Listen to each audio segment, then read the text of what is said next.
제 노트북이 작업 도중에 사망을 하셔서 주보를 출력을 앞페이지 하고 있는데 사망을 하셔서 주보를 출력을 못했어요. 그래서 일단 오늘은 주보는 없고요. 일단 그래도 다행히 PPT랑 이거는 건져서 함께 보면서 예배하도록 하겠습니다. 시간이 조금 늦어졌는데요. 우리 시간 다 같이 자리에서 일어나 주 앞에 엎드려 함께 찬양하면서 주님을 예배하기를 소망합니다.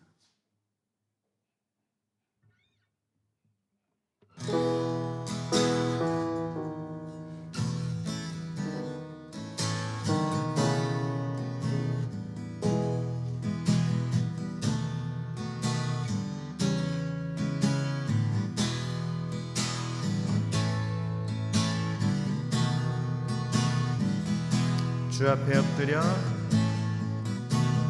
주 앞에 엎드려 경배합니다. 오직 주께 주 경배합니다. 다른 신 아니 오직 주께 주 앞에 엎드려 주 앞에 엎드려 경배합니다. 오직 주께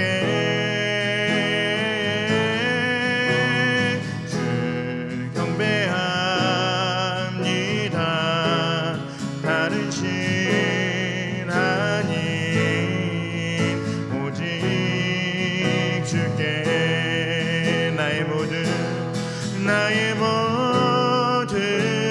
우상들 나의 보좌 모두 다 내려놓고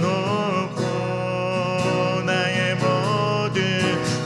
모든 우상들 나의 보좌 모두 다 내려놓고 주 앞에 엎드려 경배합니다. 오직 주께 주 앞에 엎드려 주 앞에 엎드려 경배합니다. 오직 주께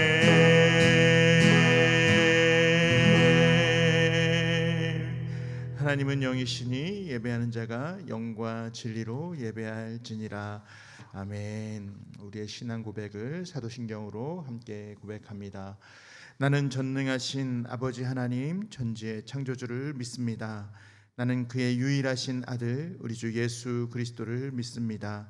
그는 성령으로 잉태되어 동정녀 마리아에게서 나시고 본디오 빌라도에게 고난을 받아 십자가에 못 박혀 죽으시고 장사된 지 사흘 만에 죽은 자 가운데서 다시 살아나셨으며 하늘에 오르시어 전능하신 아버지 하나님 우편에 앉아 계시다가 거기로부터 살아있는 자와 죽은 자를 심판하러 오십니다.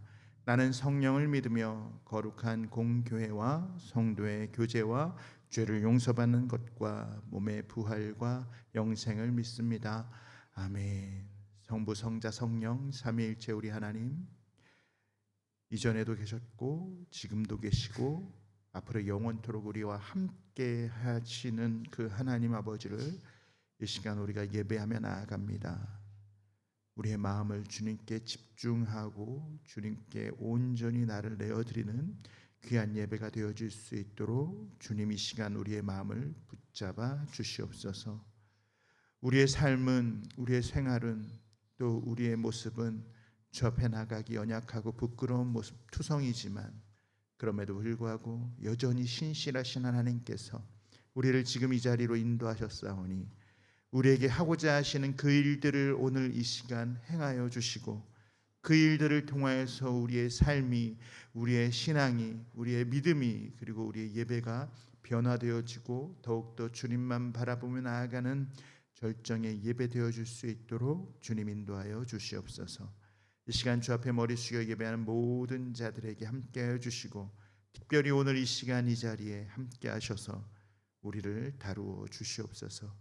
이 시간 온전히 주께서 이 예배 가운데 모든 찬양과 영광 받아주실 줄 믿사오며 감사드리며 예수님의 이름으로 기원하옵나이다. 아멘. 다 같이 자리에 앉아 주님을 찬양합시다.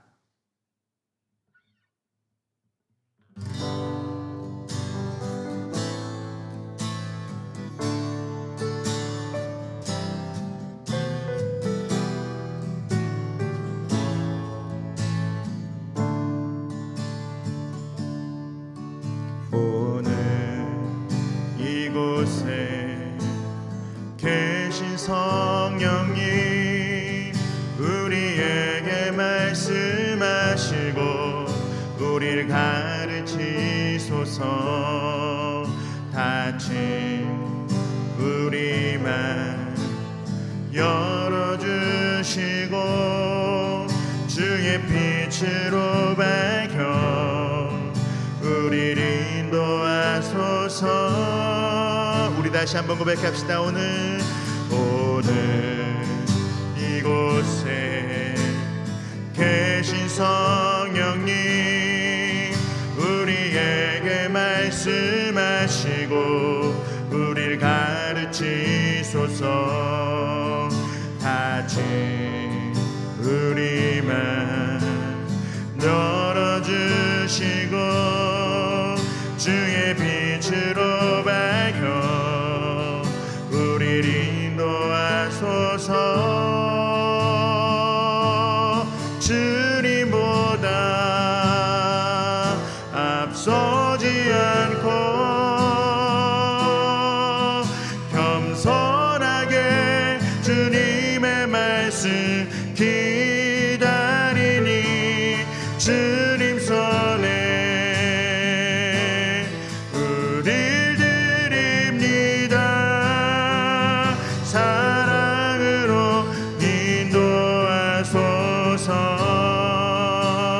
다시 한번 고백할까요? 오늘 이곳에 계신 성령 하나님, 오늘 이곳에 계신 성령님, 우리에게 말씀하시고 우리를 가르치소서.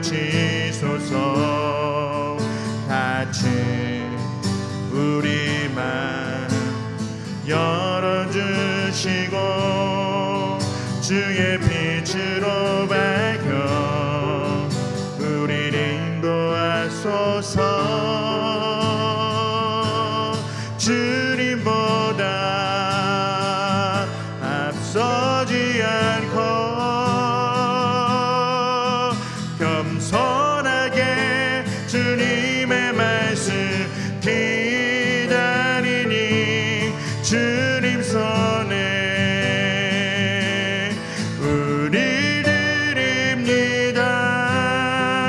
사랑으로 인도하소서.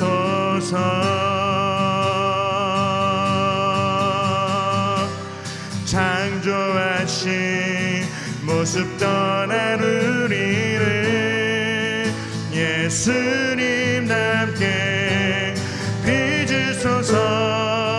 창조하신 모습 떠난 우리를 예수님 남게 빚으소서.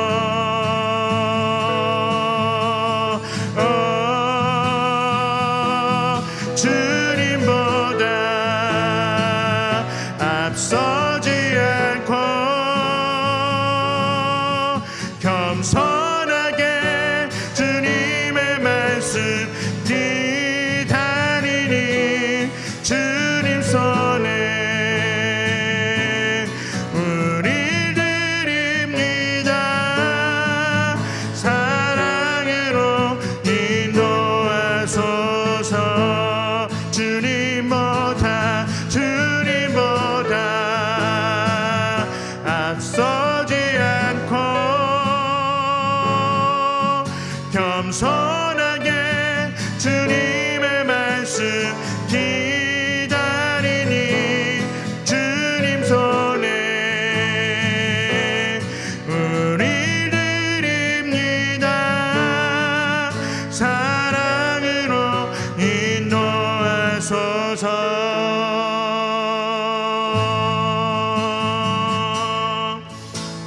주 말씀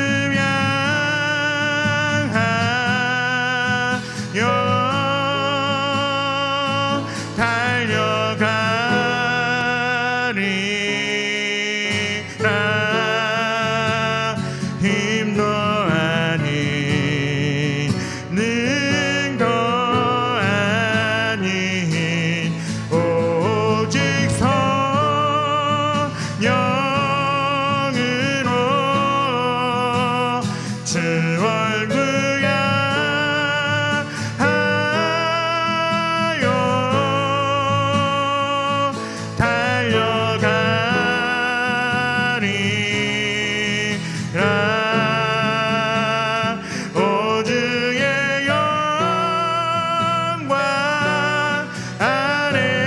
살게 하소서.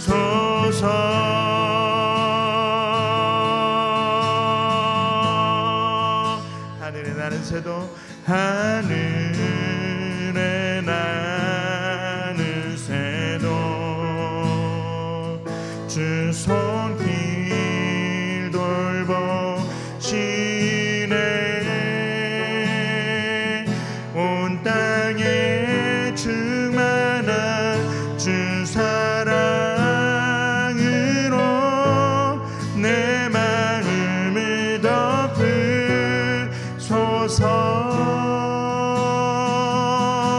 주 나를 부르 주의 영광 위에 모든 사랑 이끄소서. 주의 영광 위로 주 말씀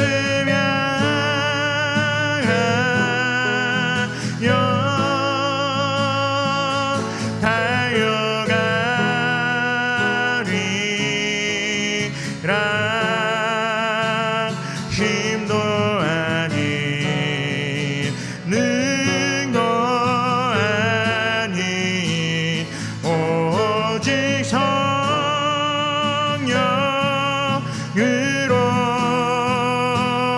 주 얼굴 향하여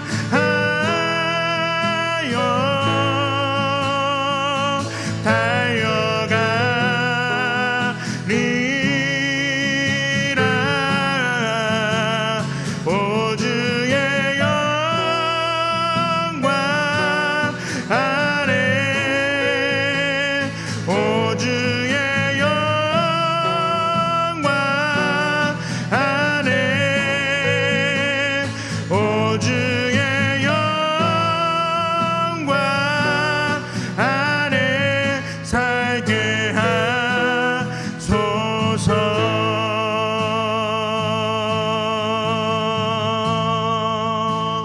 주 말씀 향하여 주 말씀 향하여.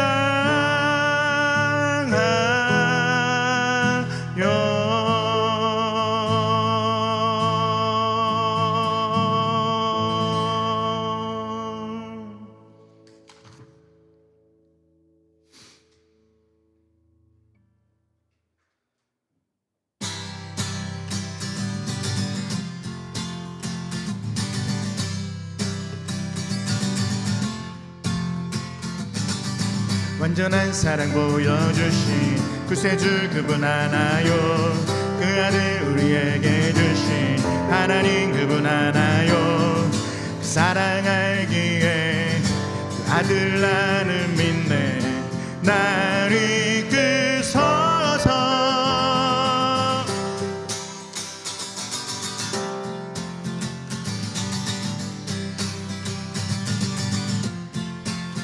구원하신 주 나는 믿네. 부활하신 주 나 믿네. 다시 오실 왕 나는 믿네. 그분과 영원히 살리 사랑 알기에 아들 나는 믿네. 날 이끄소서. 예수 좋은 내 친구 내 곁에 계시네. 영원히 변치 않네. 예수 좋은 내 친구 내 곁에 계시네. 영원히 변치 않네.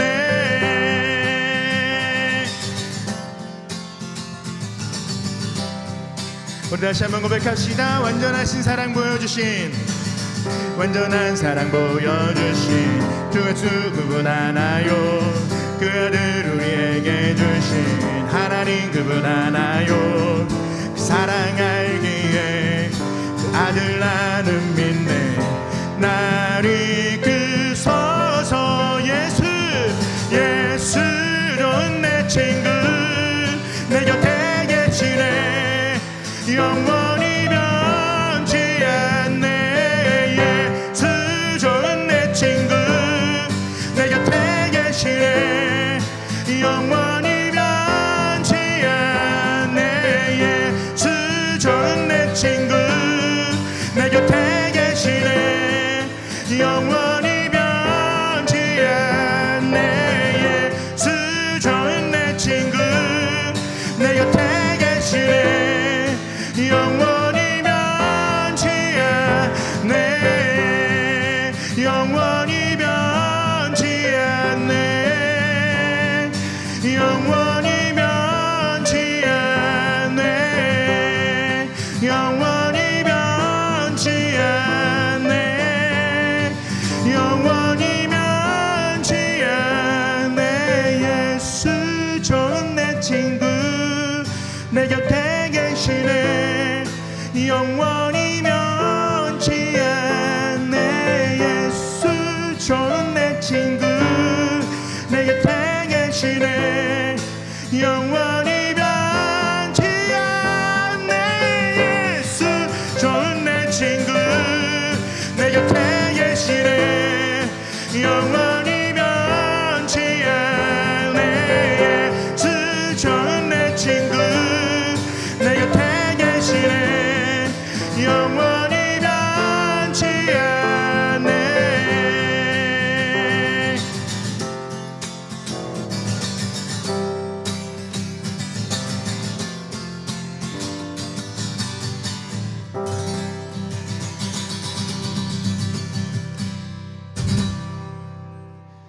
아멘.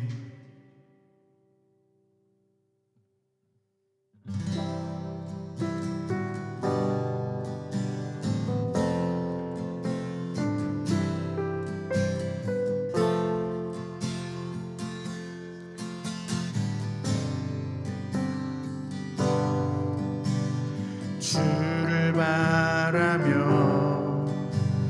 구한 모든 것 꺼낼 수 없는 마음도 주님 듣고 계시네. 뜻하신 대로 인도하소서.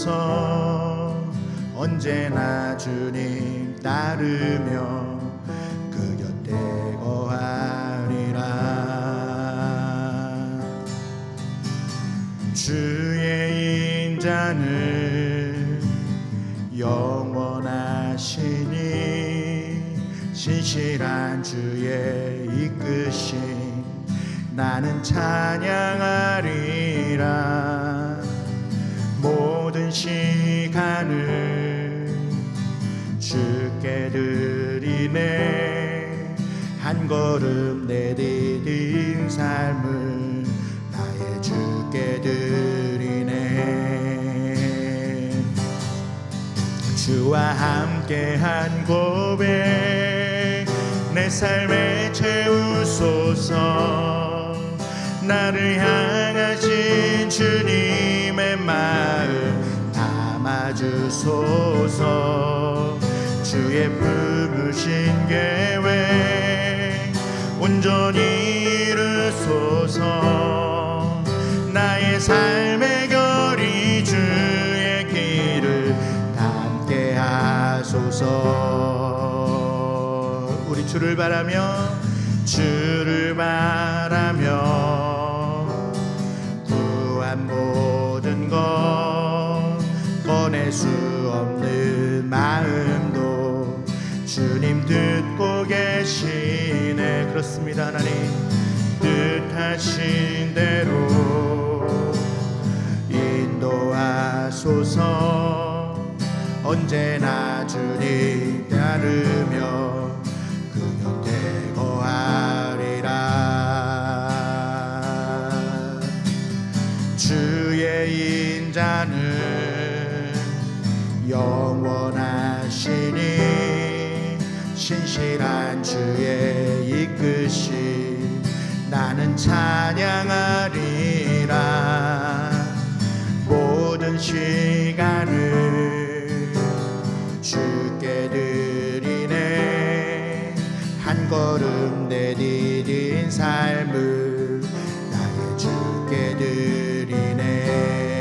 주와 함께한 고백, 주와 함께한 고백 내 삶에 채우소서. 나를 향하신 주님의 마음 담아주소서. 주의 품으신 계획 온전히 이루소서.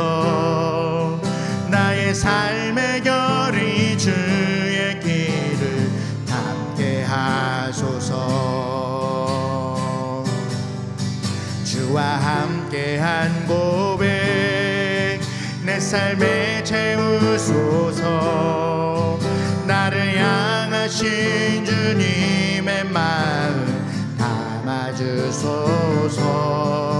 주의 품으신 계획 온전히 이루소서. 나의 삶의 결이 주의 길을 닮게 하소서. 주와 함께한 고백 내 삶에 채우소서. 나를 향하신 주님의 마음 담아주소서. 주의 품으신 계획 온전히 이루소서. 나의 삶의 결이 주의 길을 닮게 하소서. 주와 함께한 고백, 주와 함께한 고백 내 삶에 채우소서. 나를 향하신 주님의 마음 담아주소서. 주의 품으신 계획 온전히 이루소서. 나의 삶의 결이 주의 길을 닮게 하소서. 이 시간 우리 함께 기도하며 나아가길 소망합니다. 주님, 우리가 주님 닮기를 소망합니다. 주님만을 따라가기를 소망합니다. 오늘 이 시간 이 예배 가운데 말씀을 통하여서 다시 우리의 갈 길을 알려주시고 우리의 다짐할 바를 알려주시고 우리의 삶의 이유와 목적을 깨닫게 하셔서 오늘 우리의 삶 가운데 함께 하시는 그 하나님을, 그 성령 하나님을 높이며 나아가는 우리의 예배, 우리의 삶 되어질 수 있게 그런 다짐과 결단이 이 예배 가운데 있게 해달라고 함께 기도하며 나아갔으면 좋겠습니다. 같이 기도합니다.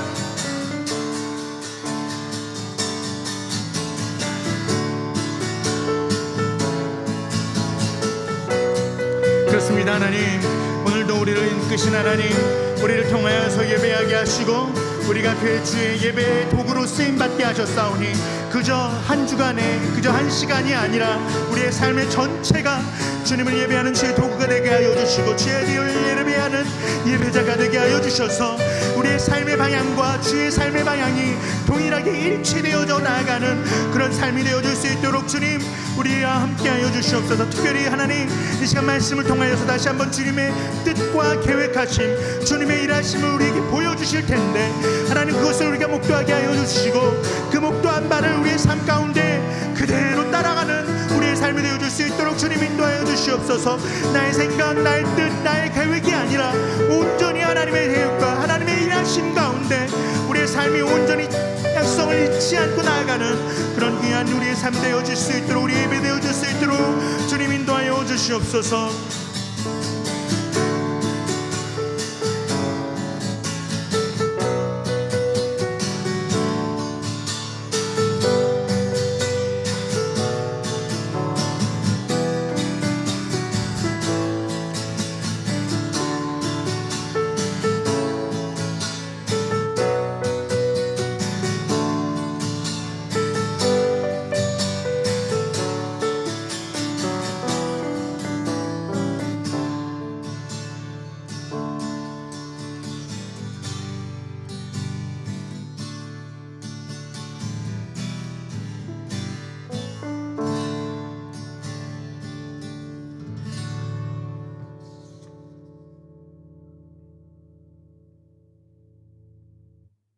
우리 시간 함께 주님 가르쳐 주신 기도로 함께 기도합니다.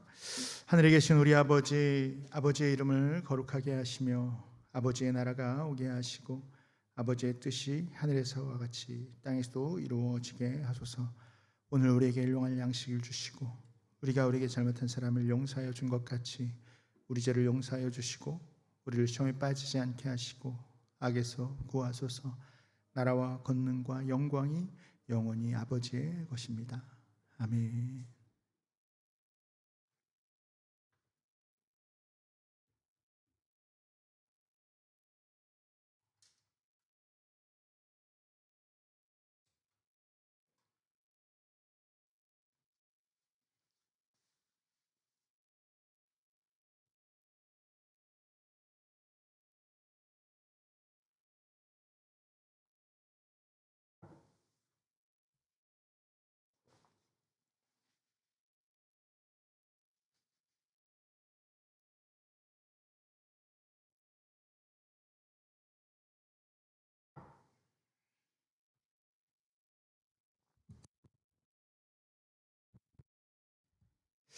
오늘 함께 나눌 말씀 사도행전 10장입니다.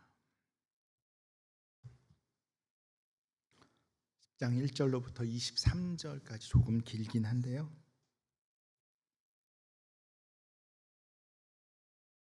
10장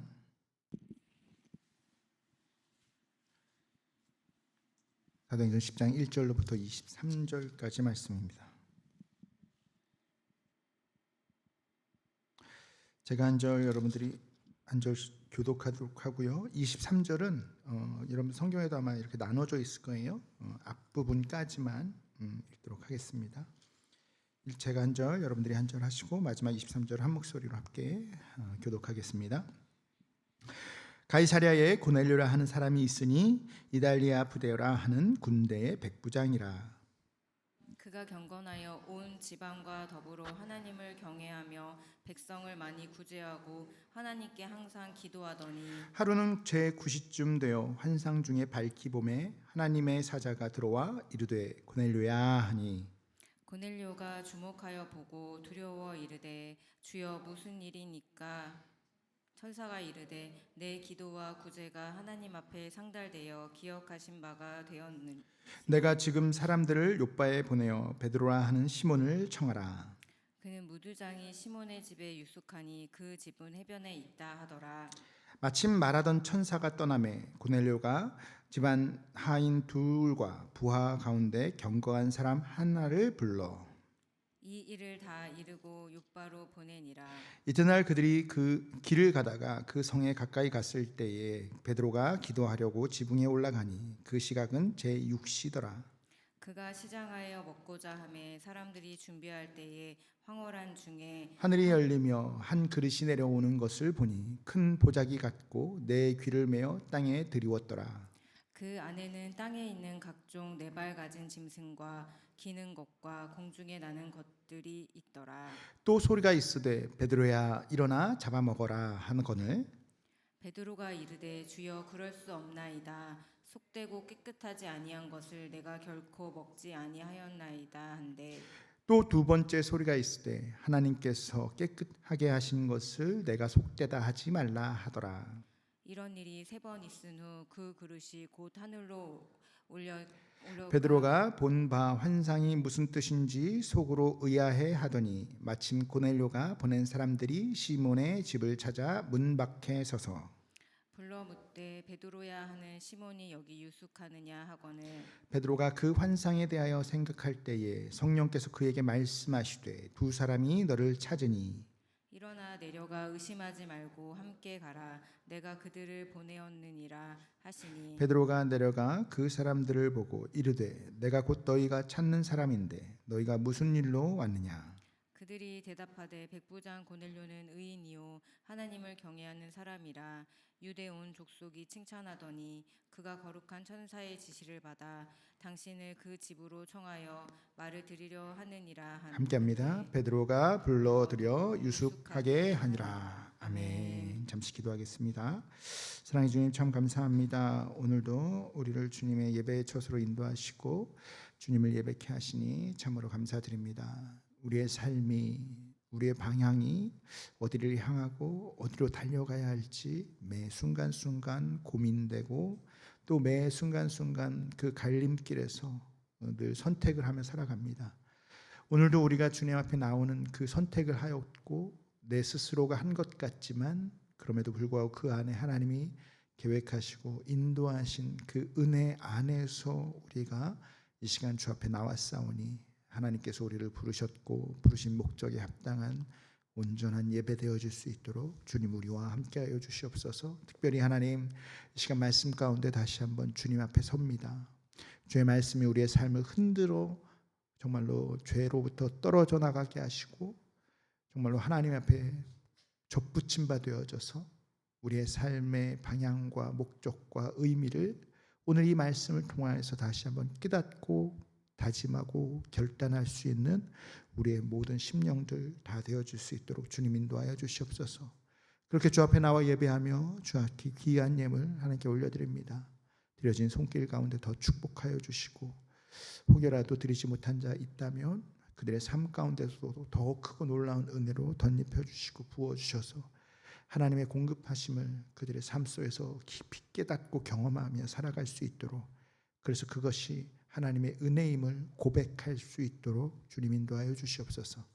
부족한 자를 세우셨사오니 함께하여 주시고 부족한 자의 연약함이 드러나지 않고 말씀의 권세와 능력만 드러날 수 있도록 주님 인도하여 주시옵소서. 감사드리며 예수님의 이름으로 기도합니다. 아멘. 네, 계속해서 사도행전 말씀 보고 있습니다. 지금 우리는 사도행전 말씀을 통해서 복음이 확장되어지는 과정을 이렇게 좀 보고 있지 않습니까? 그래서 우리가 계속해서 동일한 이야기를 하고 있지만 사도행전 1장 8절에 나왔던 그 말씀이 계속해서 구현되어지고 있는 그리고 그 과정에서의 한 사건 한 사건들을 살펴보고 있습니다. 특별히 사마리아에서부터 시작해서 우리가 지난번에는 에디오피아 내시에 대한 이야기를 했었고 지난주에는 이제 사울이 이제 바울로 하나님께서 부르심 받는 그런 이야기를 나누었습니다. 그러면서 이제 계속해서 여전히 이 땅 가운데 복음이 확장되어지는 사건들 하나하나를 사도행전은 기록하고 있습니다. 사도행전이 왜 이렇게 복음의 확장에 대한 이야기를 계속해서 반복적으로 기록하고 있을까라고 생각을 해봤을 때 사실은 이 사도행전의 이 복음이 확장되어지는 이 과정이 없었다면 어쩌면 지금 우리에게도 복음이 다가오지 않았을 수 있지 않을까라는 생각이 있어요. 우리나라의 복음이 그러니까 뭐 천주교가 들어오고 이후 개신교가 들어오는 과정들 가운데 전에 제가 청년들하고 이제 수련회를 갔던 장소, 뭐 청년들하고도 가고 뭐 중등부하고도 갔었던 장소가 이제 고대도라는 섬이 있어요. 태안에 있는 섬인데 그 고대도를 가면은 귀출라프 선교사 기념교회라고 있어요. 귀출라프 선교사가 누구냐면은 조금 전에 말씀드린 것처럼 이제 우리나라에 천주교가 사실은 처음에 조선 시대에 들어왔고 뭐 그 당시에도 핍박을 많이 받았고 이후에 이제 개신교, 우리가 흔히 이야기하는 지금 우리의 개신교가 개신교 선교사가 최초로 조선이란 땅을 방문했던 선교사가 이제 귀출라프 선교사라는 분이세요. 근데 실질적으로 뭐 이후에 토마스 선교사도 있고 우리가 지난번에 그 양화진에 가서 보았던 그리고 뭐 언더우드 선교사 많은 이후의 선교사들이 있지만 어찌 됐든 조선이라는 나라에 처음으로 개신교의 복음을 들고 조선이라는 나라에 문을 두드렸던 사람 선교사가 이제 귀출라프 선교사인데 사실은 이 귀출라프 선교사는 조선 땅을 실질적으로 이제 조선 대륙 한반도에 들어오지는 못했어요. 고대도라는 그 섬에서 이제 상선을 타고 왔다가 고대도라는 섬에서 이제 내륙으로 진입해서 복음을 전하려고 이제 그런 작업을 하다가 결국은 들어오지 못하고 그 당시에 이제 조선은 굉장히 폐시적이었기 때문에 들어오지 못하고 그냥 고대도에서 머물다가 이제 돌아갔던 선교사예요. 그래서 그곳에 지금 고대도에도 귀출라프 선교사 기념교회라고 이렇게 있는데 그곳에 이제 몇 번 수련회를 갔었던 기억이 납니다. 어쨌든 이처럼 정말로 많은 믿음의 선배들이 우리보다 앞서 신앙을 받았던 예수 그리스도를 경험했던 사람들이 우리에게까지 복음을 들고 오는 과정은 참으로 험난했어요. 우리가 지난번에 양화진 가서 선교사들이 우리나라에 와서 복음을 전하는 과정 가운데 얼마나 크고 힘들었었던 시간들을 보냈는지는 아마 양화진을 통해서 조금은 경험해 보지 않았을까. 정말 어린 나이에 한국 땅에 와서 진짜 몇 개월 살지도 못하고 돌아간 그 정말로 아이에서부터 시작을 해서 정말로 청년들이 결혼하지 않은 미혼의 청년 선교사들이 와서 정말로 복음 한번 전해보지 못하고 와서 풍토병에 걸려 죽는 그런 선교사들까지 물론 그 안에는 오랫동안 복음을 전했던 사람들도 있지만 이런 무수한 복음의 확장 가운데 헌신했던 사람들의 땀과 피가 있었기 때문에 아마 지금 저와 여러분들이 이곳에 모여서 하나님을 예배할 수 있지 않았을까 생각을 합니다. 그러한 시발점이 과연 바로 이 사도행전에서 계속해서 언급하고 있는 거예요. 그러니까 사실은 이미 우리는 복음의 혜택을 누리고 살아가고 있지만 사실은 이러다 보니까 복음이 우리에게 온 것이 너무나 자연스럽고 당연한 것이라고 착각에 빠지는 경우가 있지만 사실은 우리에게 복음이 왔다는 것 자체가 굉장한 기적과 같은 사실이에요. 우리가 계속해서 성경을 읽고 사도행전을 살펴보면서 그런 사항들을 느낄 수가 있지 않습니까? 정말로 이방인들을 향해서 복음이 전해지고 자신들만의 복음이라고 착각했던 것들이 사마리아 자신들이 정말 개되지만도 못하게 생각했던 그들에게도 복음이 전파되어지고 자신과 피부 색깔이 다른 사람에게도 복음이 전파되어지고 이제는 이 유대를 핍박하고 억압하는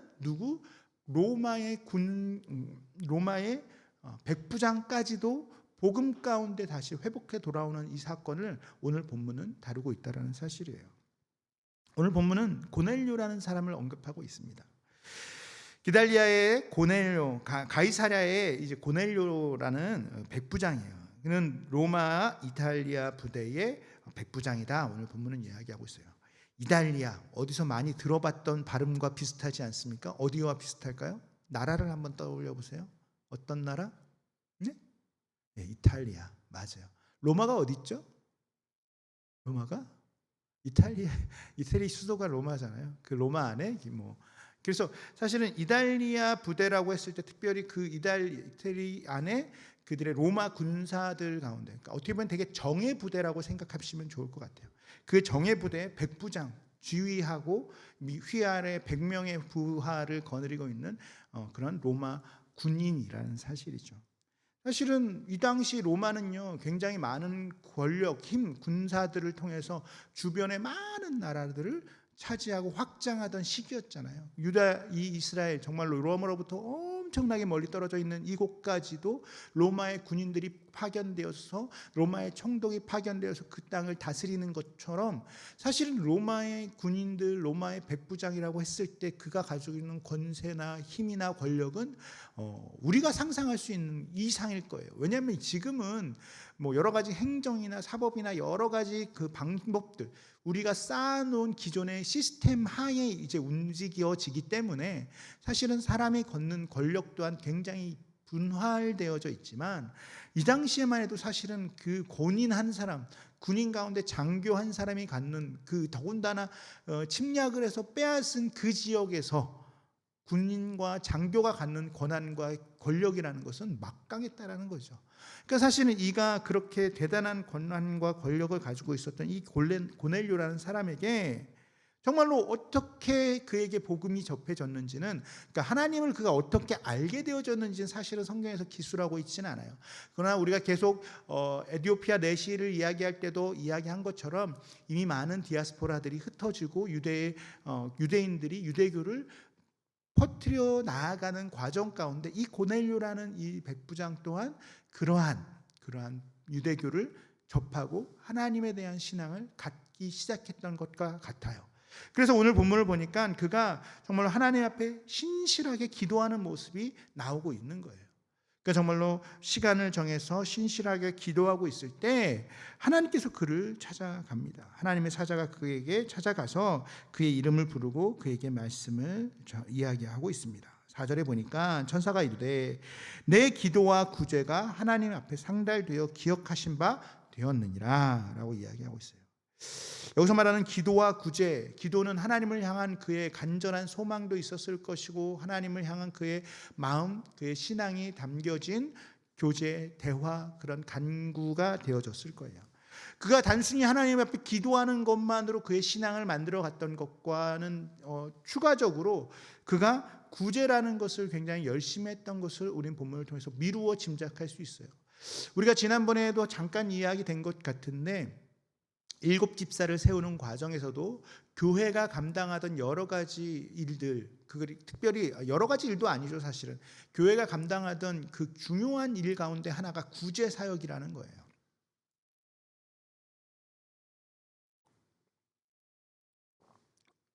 이 유대인들에게 있어서 구제 사역은요, 지난번에 한번 복음서 말씀드릴 때 이야기됐었던 것 같은데, 구제 사역은 왜 중요하냐면은 유대인들은요 기도와 금식과 구제라는 이 세 가지를 굉장히 중요하게 생각하는 사람이에요. 유대인들이 내가 신앙생활을 하는 데 있어서 내가 신실함을 드러내고 나타내는 표적 같은 것이 뭐냐면은 기도와 금식과 구제예요.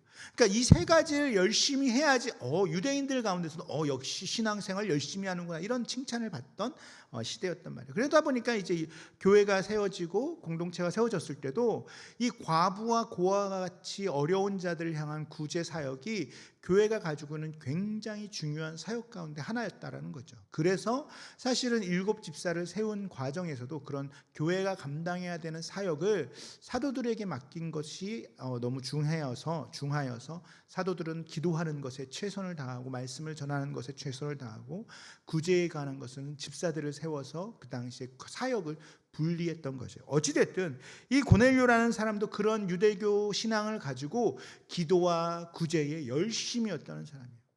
자, 이걸로 봐서 짐작할 수 있는 것은 에디오피아의 내시도 그렇고 이 고넬료라는 이방인도 그렇고 유대교라는 그 신앙 안에서 하나님을 만났을 때 그의 열심이 정말로 대단했던 사람 중에 한 사람이라는 거예요. 그에게 하나님께서 찾아가서 이제 그의 열심을 하나님께서 다 보았다. 너의 신앙, 너의 믿음을 통해서 열심히 내 앞에 나아오는 그 모습을 내가 보고 알고 있다. 이제 너는 그 구약에서 이야기하고 있는 하나님에 대해서 조금 더 구체적으로 명확하게 깨닫기를 원하는 하나님의 마음이 그에게 전달되어지는 거예요. 왜냐하면 구약은 뭐예요? 오실 예수 그리스도에 대한 메시지이잖아요. 이가 정말로 여기서 멈춰버린다면, 사실은 구약에서 멈춰버린다면 정말 구약이 말씀하고 계시는 우리에게 정말로 오셔서 우리를 구원하시는 하나님을, 주님의 뜻을 정확하게 완벽하게 이해하지 못하는 거잖아요. 그래서 그에게 찾아가서 하나님께서 말씀해 주시는 거예요. 그래서 욥바로 사람을 보내서 베드로라는 사람을 데리고 와서 그에게 말씀을 들어라 라고 이야기를 하는 거예요. 자, 그렇게 해서 이제 고넬료가 사람들을 욥바로 보냅니다. 자신의 2 종과 하인 1명을 데리고 욥바에 있는 베드로를 찾아 떠나가게 합니다. 그렇게 해서 고넬료에게는 하나님께서 그렇게 일을 하시고, 2번째로 베드로에게도 하나님께서 일을 하십니다. 자, 베드로에게는요 하나님께서 그가 기도하러 지붕에 올라갔을 때에 그에게 하나님께서 환상을 보여주십니다. 환상을. 어떤 환상인가 보였더니 11절에 하늘이 열리고 한 그릇이 내려오는데 그릇이 보자기와 같이 넓어서 내 귀에 끈을 메어서 하늘로부터 이렇게 그릇이 내려오더라는 거예요. 근데 그 그릇을 봤더니 어떠한 것이 있느냐 했더니 각종 네 발 가진 짐승과 기는 것과 공중에 나는 것들이더라 라고 이야기를 하고 있어요. 자, 여러분, 그냥 네 발 가진 짐승, 뭐 지금도 강아지가 여기 있는데 네 발 가진 짐승이죠. 그리고 기는 것, 뭐 여러 가지 기는 곤충이 됐든 동물들, 뱀도 있을 수 있고 여러 가지가 있을 수 있겠죠. 그리고 하늘 나는 동물들, 새, 뭐 이런 것들이 그 그릇 위에 올려져 있었더라는 거죠. 이것을 봐서는 그것이 어떠한 것이 구체적으로 어떠한 동물인지 알 수는 없지만 오늘 본문 다음에서 베드로의 이야기를 보면 우리는 짐작할 수 있어요. 자, 하늘에서 소리가 있어서 베드로야 일어나서 이것들을 잡아먹어라 라고 하나님께서 말씀하셨을 때에 베드로가 뭐라고 얘기하는가 봤더니 주여 그럴 수 없나이다. 속되고 깨끗하지 아니한 것을 내가 결코 먹지 않겠습니다 라고 이야기하는 것으로 보아서는 지금 이 그릇 위에 있는 것은 유대인들이 속되다, 그래서 그들이 먹지 않았던 그런 동물이었던 것 같아요. 레위기 11장을 보면요, 거룩한 것과 부정한 동물들이 나와요. 그래서 레위기 11장에서는요, 뭐 굽이 갈라져 있는데 되새김질을 하지 않는 동물, 이런 것들은 부정하다. 그래서 너희들은 이것들을 먹거나 함께 해서는 안 된다. 이것이 대표적으로 굽이 갈라져 있고 굽이 있는데 되새김질을 하지 않는 대표적인 동물의 뭐가 있을까요? 여러분들이 굉장히 좋아하는 동물. 굽이 있고 되새김질을 안 하는 돼지. 돼지를 사랑하지 않습니까? 예, 돼지는요 굽이 있어요. 굽이 갈라져 있어요. 그러나 돼지는 되새김질을 하잖아요. 반대로 굽이 갈라져 있어야 돼요. 갈라져 있는데 되새김질을 하는 동물은 뭐가 있을까요? 잘 모르겠죠? 낙타는 굽이 갈라져 있는 대신 초식 동물은 되새김질을 하잖아요. 뭐 이런 식으로 성경에서 뭐 거룩하고 부정한 동물에 대해서 성경 레위기 11장을 보면 나와 있어요. 그래서 지금 레위기 11장에 부정하다라고 생각했던 그런 동물들이 그릇 위에 있고 하늘로부터 내려오는 거예요.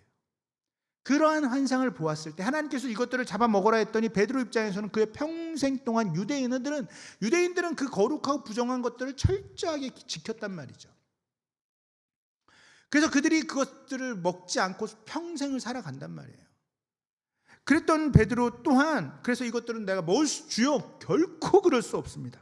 절대 그럴 수 없습니다.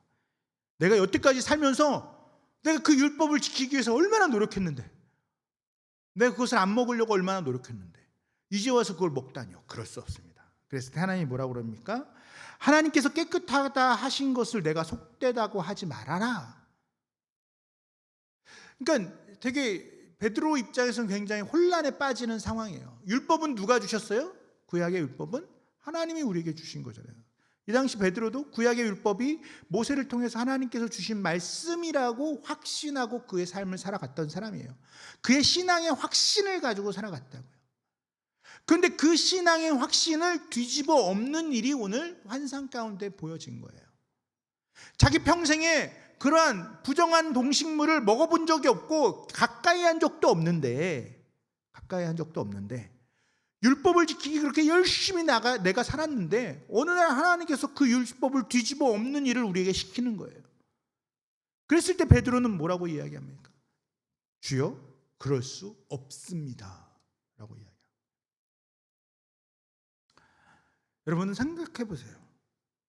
여러분들이 가지고 있는 신앙, 그리고 여러분들이 생각하는 믿음의 모습, 신앙의 모습, 여러분들이 가지고 지금 살아가고 있는 신앙 안에서 살아가고 있는 이런 모든 것들 열심히 살아가야 돼요. 지금 고넬료가 그가 기도와 구제를 열심히 했던 것처럼 우리 또한 신앙인으로서 우리에게 맡겨진 신앙의 모습들, 예배하고 기도하고 말씀을 묵상하고 그것을 통해서 삶 속에서 하나님의 삶의 모습들, 그리스도를 본받는 그리고 그리스도를 따라가는 그런 삶을 열심히 최선을 다해서 여러분들이 살아가야 돼요. 그런데요, 내가 알고 있는 믿음의 그러한 기준과 가치를 가지고 살아가는데 어느 날 그 믿음과 기준의 가치를 하나님께서 뒤집어 엎는다고 생각을 해보세요. 여러분들 얼마나 혼란스럽고 얼마나 당황스럽겠어요. 여러분, 과연 베드로와 같은 상황에 여러분들이 놓여 있다고 생각을 해보세요. 과연 여러분들이 지금까지 신앙생활하면서 교회를 다니면서 이것이 정답이야, 이것이 옳은 것이야, 이렇게 믿는 사람은 살아가야 해 라고 생각했던 것을 어느 날 하나님께서 나에게 야, 그것과 정반대되는 삶을 살아봐봐 라고 한다면 여러분 그것을 그렇게 살아갈 수 있겠어요? 여러분들 평생을 살아온 삶의 기준들인데 쉽지 않죠. 어쩌면 베드로의 이러한 반응은 너무나도 당연한 거예요. 그런데 여러분, 여기서 우리가 기억해야 되는 것, 베드로의 모습은 너무나도 지극히 정상적인 모습일 수 있어요. 그러나 하나님은 뭐라고 얘기해요? 하나님께서 깨끗하다고 한 것을 내가 속하다고, 더럽다라고 이야기하지 마라. 여기서 우리가 기억해야 될 중요한 한 가지 사실이 있는데요. 그게 뭐냐면요, 거룩하다 또는 부정하다, 다시 말해서 깨끗하다, 더럽다의 기준이 누구에게 있냐라는 거예요. 이전에는요, 구약 율법을 가지고 그들에게 거룩한 것과 부정한 것들을 하나님께서 말씀해 주셨어요.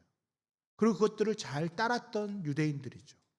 그런데 어느 날 갑자기 그것을 뒤집습니다. 거룩한 것, 부정한 것들을 하나님께서 잡아 먹어라 했을 때는 내가 이것을 깨끗하게 했다라는 거예요. 깨끗하게 했다라는 거예요. 하나님께서 왜 거룩한 것, 부정한 것을 나누어 놓았을까요? 왜 우리는 지금 너무나도 즐겨 먹는 돼지고기를 그 당시에는 못 먹게 해놨을까요?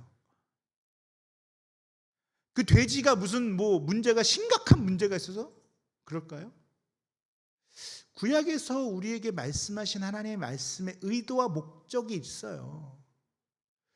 거룩한 것과 부정한 것을 구분해 놓는 하나님의 목적이 있다는 거예요. 빛과 어둠을 구별해 놓으신 하나님의 창조 질서의 방법들 안에도 녹아져 있는 거예요. 만약에 어둠이 없다면요, 빛은 구별되어지지 않을 거예요. 그렇지 않습니까? 여러분, 우리에게 색깔이라는 게 있어요. 색깔이라는 게. 컬러 여러 가지, 지금 오늘도 이렇게는 시커먼 색깔을 주로 입고, 이렇게는 이게 빨간색 계열의 화이트, 흰색을 입고 막 이렇게 여러 가지 색깔이 있잖아요. 근데 옛날, 여러분, 지금 우리는 컬러 TV에 정말로 좋은 화질의 TV를 봐서 정말로 눈으로 보는 거나 TV 화질이랑 동일하지만 옛날에는요, 그런 컬러 TV가 없을 때는 무슨 TV가 있었어요? 흑백 TV가 있었어요. 자, 흑백 TV는요, 검정색과 흰색 두 가지밖에 없어요. 그래도 다행인 것은 검정색과 흰색의 그라데이션이라고 해서 농도가 차이가 나고 있어요. 그나마. 그래서 명암의 차이로 그래도 흑백이라고 하지만 사물을 정확하게 알 수 있는 그런 화면이 있었어요. 근데 여러분, 그 이전에는 어떤 화면이 있었을까요? 흑백과 흰색 그라데이션도 없는, 제가 컴퓨터로 이제 그래픽 같은 걸 하다 보면 그런 것들이 좀 나오는데, 옛날에, 지금은 그런 개념이 많이 너무나 커져서, 옛날에는 16컬러, 256컬러, 16컬러, 그 전에는 흑백. 그러니까 쉽게 말해서 검정색 아니면 흰색. 이게 용어가 있는데 제가 지금 기억이 안 나네요. 이 두 가지 색깔로만 표현하는 그런 시대도 있었다는 거예요. 그러니까 사실은 우리가 그 기준이 거룩하다, 부정하다, 이 기준이 누가 만들어 놓았는가 보면 그것은 하나님이 만들어 놓으셨고, 그렇게 만들어 놓으신 이유는 거룩함에 대해서 우리에게 요구하시기 위해서, 거룩한 너희를 내가 이 부정한 것과는 내가 구별해서 너희를 거룩하게 선택하고 만들어가는 거야를 우리에게 알려주시기 위한 것이지, 돼지나 그 부정했던 그 구약의 레위기 11장에 나왔던 그 부정했던 그러한 것들이 그 자체가 부정한 것은 아니라는 거죠. 우리에게 하나님의 거룩함을 우리에게 부여해 주신 것에 대해서 깨닫게 해주시기 위해서 우리에게 그런 기준을 마련해 주신 거예요. 그래서 사실은 이 사건을 통해서 궁극적으로 유대인들이 가졌었던 선택, 하나님의 선택받은 백성이라는 사실을 이 시간 하나님께서는 깨놓는 거예요. 이미 사실은 그 깨어지는 과정 가운데 있었고, 사마리아에도 갈 수 없었고 에티오피아 이방인에게도 갈 수 없었던 복음이 확장되어지고 있었잖아요. 이제는 자신을 탄압하고 억압하는 로마의 백부장에게도 그 복음이 들어가야 되는 상황 가운데, 그것을 위해서 준비시키기 위해서 하나님께서는 베드로에게 부정한 것, 속한 것, 부정한 것을 잡아먹어라 라고 이야기하시는 거예요. 그것을 함께 하는 것들에 대해서 이야기하고 계시는 거예요. 근데 참 재미있는 것은요, 베드로도 이미 이 부정한 것에 대해서 철저히 지켰던 그의 삶이지만 어느 정도 복음으로 통해서 그것들이 허물어지고 있는 것을 우리는 알 수 있어요. 조금 전 우리는 지지난 시간에 사마리아에 가서 베드로가 세례를 주고 베드로와 요한이 사마리아 지역에서 복음을 전했던 사실을 우리는 기억해요. 그리고 지금 베드로가 있는 장소를 살펴봤더니 요빠라는 그 해안가에 무두장이 집에 있었대요. 무두장이가 어떤 사람이냐면은 쉽게 말해서 조선의 옛날 조선시대는 가파치라고 하는데 가죽쟁이에요. 가죽쟁이. 가죽을 가지고 다루는 사람들. 근데 이 당시에는 가죽을 다루기 위해서, 지금은 뭐 시대가 아까도 말한 것처럼 여러 기술의 분야도 나눠져 있어서 동물을 잡아서 가죽물 따로 만들고 따로 가죽을 가져다가 이제 작업을 하는 가죽 장인들이 있지만, 이 당시만 해도 그런 구분이 없어요. 그리고 다시 말해서 무두장이라는 거는 사실 말해서 동물들을 죽이고 가죽을 벗겨서 그 가죽으로 또 일을 하고 뭐 이런 사람들이란 말이에요. 그럼 동물을 죽이고 하면은 뭐가 해요? 죽은 사체를 만져야 되고 피를 묻혀야 되고, 이미 그러한 사람들조차도 사실은 율법에서는 부정한 사람이라고 이야기를 하고 함께 할 수 없는 사람이었단 말이에요. 조선시대에 우리가 동물을 죽이는 그 뭐라고 그러죠? 그 사람들을 백정을 굉장히 천하시 여겼던 것처럼, 유대인들도 이렇게 동물을 잡는 사람들이나 이런 것들과 함께 할 수 없는데, 이미 베드로는 어디 가서 지금 머물고 있어요? 무두장이 집에 가서 머물고 있어요. 이미 그에게도 이런 복음의 확장을 통해서 그들에게도 복음이 들어가고 확장되어져야 된다는 사실을 그도 깨닫고 하고 있는 상황임에도 불구하고, 여전히 그가 가지고 있는 고착되어져 있는 기존의 생각들이 탁 막혀 있다라는 거죠. 하나님께서는 그것을 깨어내시는 거예요.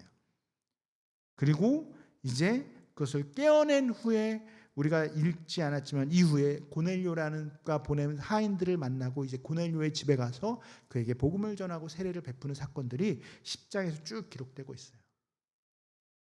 자, 아까도 잠깐 말씀드렸는데 한 가지만 우리가 좀 기억했으면 좋겠어요. 우리도 마찬가지예요. 우리가 신앙생활을 하면서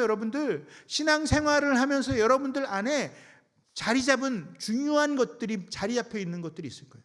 신앙인이 이래야지. 내가 하나님을 믿고 기독교 그리스도인이라면 이러이러한 삶을 살아야 되고 또 이러한 기준을 가지고 행해야지. 맞아요. 그것을 행하지 말라는 것이 아니에요. 조금 전에 이야기한 것처럼 고넬료도 구제와 기도를 열심히 했다는 말이죠. 그런 열심을 가지고 있는 자들에게 하나님이 찾아오셨잖아요. 우리에게 가지고 있는 그런 기준과 그런 삶의 방향성, 여러분들 그것들 결단코 놓치면 안 돼요. 그런데요, 여기서 한 가지 또 중요한 사실이, 그것 자체가 우리의 신앙의 우상이 되어져 버릴 수도 있더라는 거예요. 제가 지난번에 한 예배 선교단체에서 이야기하는 우리는 예배를 예배하지 않습니다라는 문구를 설명했던 적이 있어요. 마찬가지예요.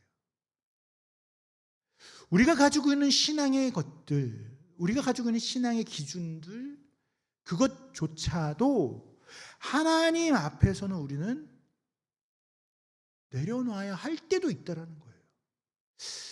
전에 제가 예배 훈련을 받을 때 이런 간증이라면 간증이고 이야기를 들은 적이 있어요. 저도 사실은 예배 곡을 저희가 주일날 예배를 보통 설교 전에 4곡 정도 하고 말씀 끝나고 한 5곡 정도 매주 제가 이제 고르거든요. 근데 되게 오래 걸려요. 저는 원체 일하는데 오래 걸리는 스타일이에요.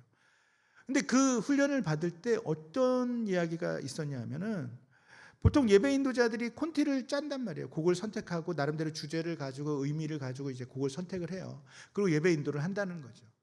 근데 어떤 사역자들은요, 이 자기가 짜여진 이 콘티를 정확하게 해야 돼요. 특별히 이제 음악적으로 탁월하신 분들은 그게 되게 중요해요.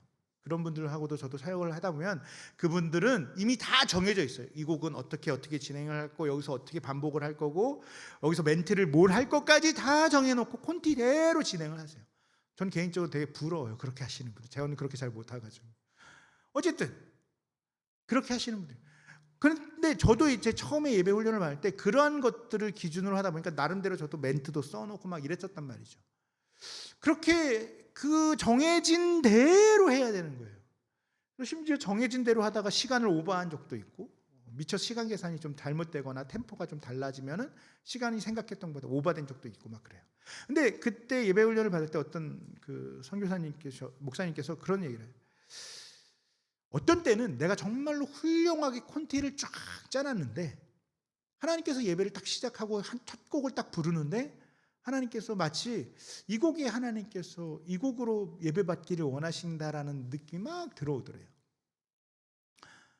그래서 그 예배에 기존에 정했던 모든 콘티들을 다 삭제하고 그 한 곡으로 한 30분 이상 예배를 드렸다라는 얘기를 하시더라고요. 물론 저는 하나님께서 그렇게 일하실 수 있어요. 그래서 그런 것들도 우리도 기억해야 돼요. 그래서 사실은 내가 세워놨던 계획, 내가 생각하고 있는 그 틀 자체도 사실은 때에 따라서는 내려놓을 수 있어야 된다는 거예요. 그것이 내가 여태까지 신앙생활을 하면서 살아왔던 기준, 신앙의 기준이라고 한들 그것조차도 하나님께서 우리에게 말씀하실 때 내려놓을 수도 있는 자유로움이 우리에게 있어야 돼요. 그렇다고 해서 전 개인적으로 되게 좀 계획적인 걸 되게 좋아하는 성향이다 보니 그래도 중요하게 계획하는 것들은 우리의 몫이에요. 그러니까 하나님께서 은혜 주시겠지 하고 뭐 그때 주시는 은혜대로만 가야지라고 하는 것도 잘못된 거죠. 내가 할 수 있는 것은 최선을 다해서 하는 거예요. 아까 전에도 이야기한 것처럼 율법에서 또는 우리가 가지고 있는 신앙 안에서 행해야 되는 기준들, 내가 가지고 있는 삶의 기준들은 열심히 하는 거예요. 근데 어느 날 하나님께서 그 기준을 뛰어넘는 것을 나에게 요구하실 때, 너에게 가지고 있는 그 기준 내려놓으라고 말씀하실 때 그것조차도 우리는 내려놓을 수 있어야 된다는 거예요. 때에 따라서는 내가 해왔던 신앙의 틀이 오히려 하나님보다 더 높은 우상이 되어지는 경우도 있더라는 거예요. 사랑하는 성도 여러분, 우리는요 하나님만 보고 가는 거예요. 그 과정에서는요 진리의 영역이 아니라면 그 어떠한 것도 우리는 고집 피울 필요는 없는 거예요. 우리가 붙잡고 가야 돼요. 아까도 말한 것처럼 우리가 믿음의 행실들, 믿음의 열매들을 맺기 위해서 최선을 다하고 우리가 오랫동안 신앙생활을 해오면서 배우고 하나님께서 우리에게 알려주셨던 그런 기준들을 잘 만들어가는 것들 너무너무 중요해요. 그러나 때로는, 항상이 아니에요. 때로는 하나님께서 그것조차도 내려놓으라고 이야기하실 때가 있더라는 거예요. 그랬을 때 우리는 과감하게 내려놓을 수 있는 것조차 주님이 우리에게 원하시는 결단이라는 거예요. 성경을 보면요 그러한 사건들이 종종 나와요. 대표적으로 뭐가 있을까요? 아브라함이 이삭을 바치는 사건이에요.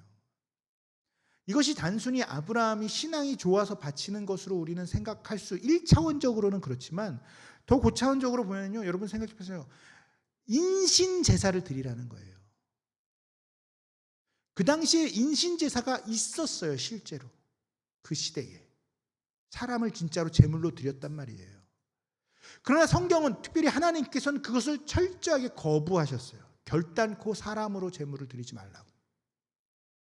근데 어느 날 갑자기 하나님께서 아브라함에게 독자 이삭을 바치래요. 야, 제물로 드리래요. 여러분, 내가 알던 하나님의 모습과 내가 알던 신앙의 모습과 전혀 다른 하나님의 말씀이 아브라함에게 떨어진 거예요. 성경에 나와 있으니까 우리는 그런가 보다 하죠. 이거는 만약에 하나님이 저에게 지금 저희 아이들 누구 한 사람이라도 야 하나님 앞에 드려봐 라고 한다면 미쳤어요? 그럴지도 몰라요. 왜? 내가 알고 있던 하나님과 전혀 다른 하나님인데? 라고 생각할 거예요. 뭐 그 아이를 데리고 모리아산으로 가서 절대 못할 거예요. 한 걸음도 못 나갈 것 같아요. 저는. 그래서 아브라함의 믿음이 대단하다고 칭찬받는 거예요.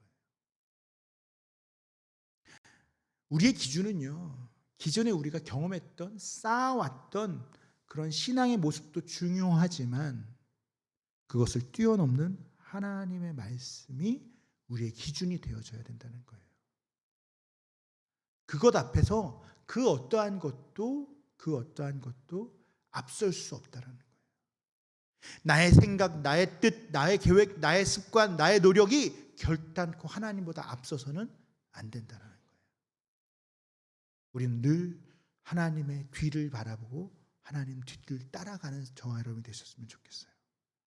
우리의 삶의 모습에 있어서 하나님이 말씀하시는 것이, 하나님께서 우리에게 명령하시는 것이 삶의 기준이 되어지고, 어느 날 나에게 오신 하나님께서 나에게 말씀하신 그것대로 살기로 몸부림치는 저와 여러분들의 삶이 되어지시기를 주님의 이름으로 부탁을 드립니다. 우리 마지막으로 함께 자리에서 일어나 찬양하고 기도하며 예배를 마칩시다.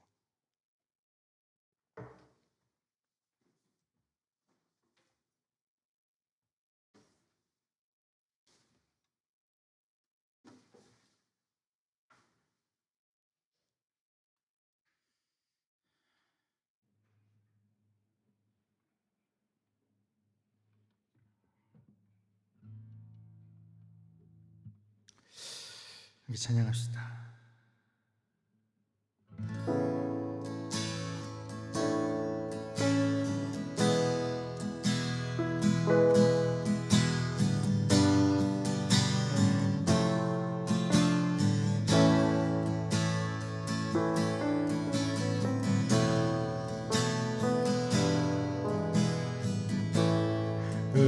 의지했던 모든 것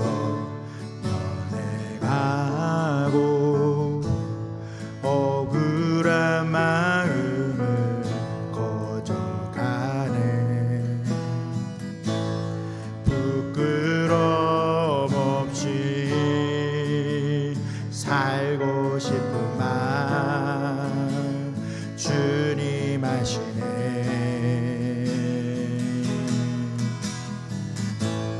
모든 일을 선으로 이겨내고 죄의 유혹을 따르지 않네. 나를 구원하신 영원한 그 사랑, 그 신분에 날 붙드시네. 주어진 내 삶이 작게만 보여도 선하신 주 나를 이끄신 분의 중심을 보시는 주님만 따르네. 날 택하신 주만 의지해.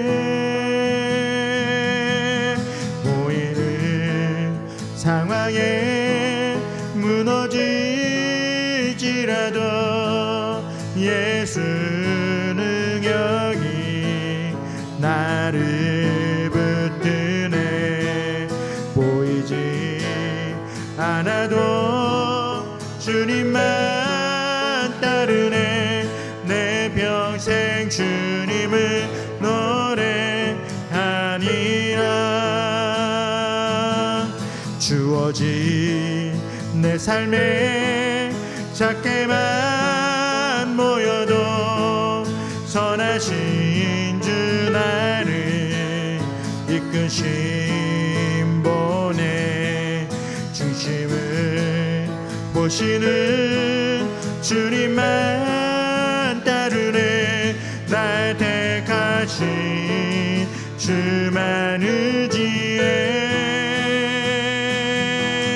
보이는 상황에 무너질지라도 예수 능력이 나를 붙드네 보이지 않아도 주님만 따르네 내 평생 주님을 노래하리라. 이 시간 우리 함께 기도합시다. 하나님, 우리가 주님만 바라보고 주님만을 나의 삶의 기준과 원칙으로 삼기를 원합니다. 때로는 나의 경험과 나의 지식과 나의 능력이 아니라, 그것이 아무리 나의 삶의 기준이었고 나의 삶의 방향성이었다고 할지라도 주께서 말씀하실 때에 내가 그 모든 것 내려놓고 주를 따를 수 있겠노라고, 따르겠노라고 다짐하는 우리의 삶이 되어줄 수 있도록 주님 우리를 인도하시고 이끌어 주시옵소서. 우리 그렇게 말씀을 다시 한번 기록하고 묵상하며 다짐하고 결단하고 기도하며 나아갔으면 좋겠습니다. 같이 기도합니다.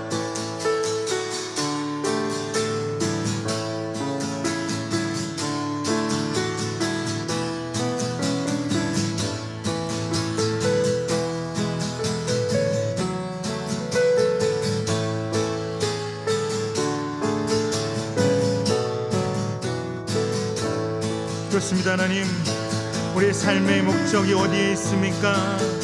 주님을 동행하고 주님을 바라보는 삶이 우리의 삶의 목적임을 우리가 잊지 않고 우리가 또 그렇게 살아갔음을 다시 한번 고백합니다. 하나님, 그럼에도 불구하고 우리가 다시 한번 결단하는 것은 내가 생각했던 것, 내가 여태까지 옳다고 여겼던 것들조차도 하나님 앞에 무너지고 하나님 앞에 내려놓아야 할 때에 우리가 고집 피우거나 우리가 그것을 붙잡고 살아가는 것이 아니라 하나님 뜻 안에서 그것들을 내려놓을 수 있는 과단성이 있게 하여 하나님이 바라보시며 하나님이 원하시는 것이 순간 나에게 주어졌을 때 하나님 그 모든 것들 내려놓고 정말로 제자들이 자신의 삶의 터전의 모든 것들을 내려놓고 새로운 길을 떠났던 것과 같이 삶의 터전을 다 버리고 하나님이 가라 말씀하신 그곳을 향해 달려갔던 아브라함과 같이 나의 삶 속에서도 나의 경험과 생각과 주장과 나의 삶의 목적과 방향이 온전히 하나님께만 고정되어져 있다면 하나님이 어디를 가라신다, 하나님께서 무엇을 하라고 한들 우리에게 두려움이, 우리에게 고민이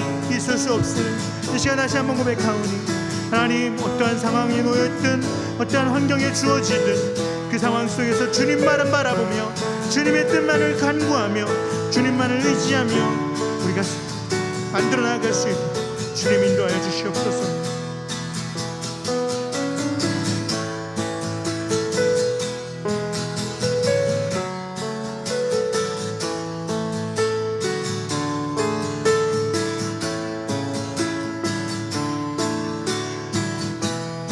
그렇습니다. 하나님,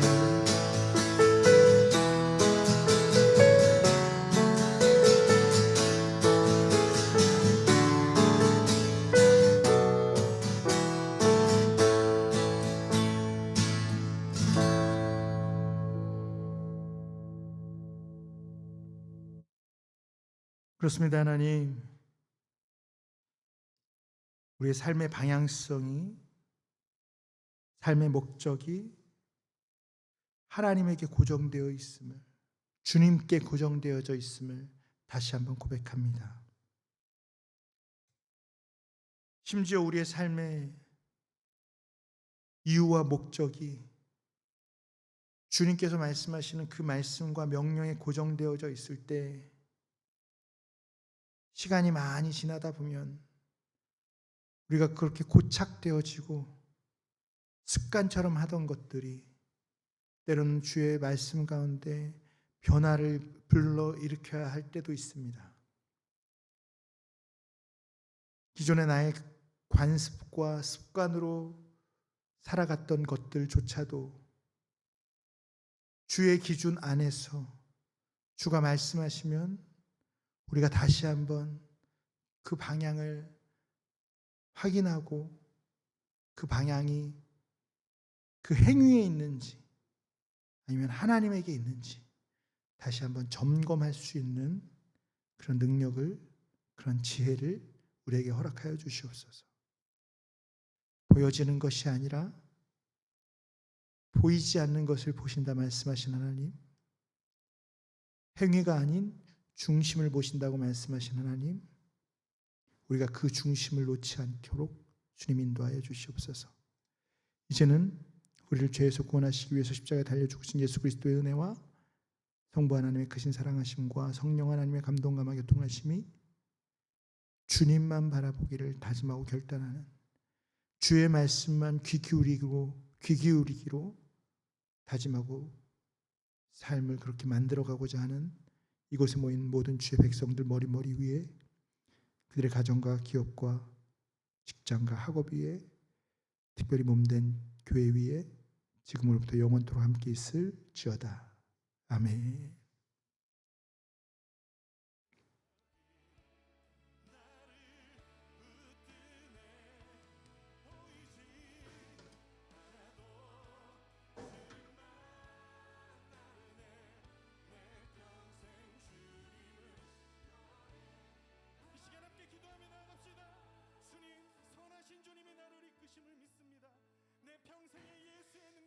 네, 세워져가는 교회 함께하신 모든 분들을 환영하고 축복합니다. 네, 특별한 광고사항은 없고요. 한 주간 날씨가 많이 따뜻해지고 있어요. 어저께 비 온 이후로 더 따뜻해지는 것 같아요. 그래서 여러분들 늘 말씀드리지만 건강 관리 잘 하시고 한 주간 생활도 오늘 말씀 잘 기억하시고 잘 살아가시다가 다음 주 다시 한번 승리의 열매를 가지고 모여서 함께 예배했으면 좋겠습니다. 같이 식사하고 교제하겠습니다.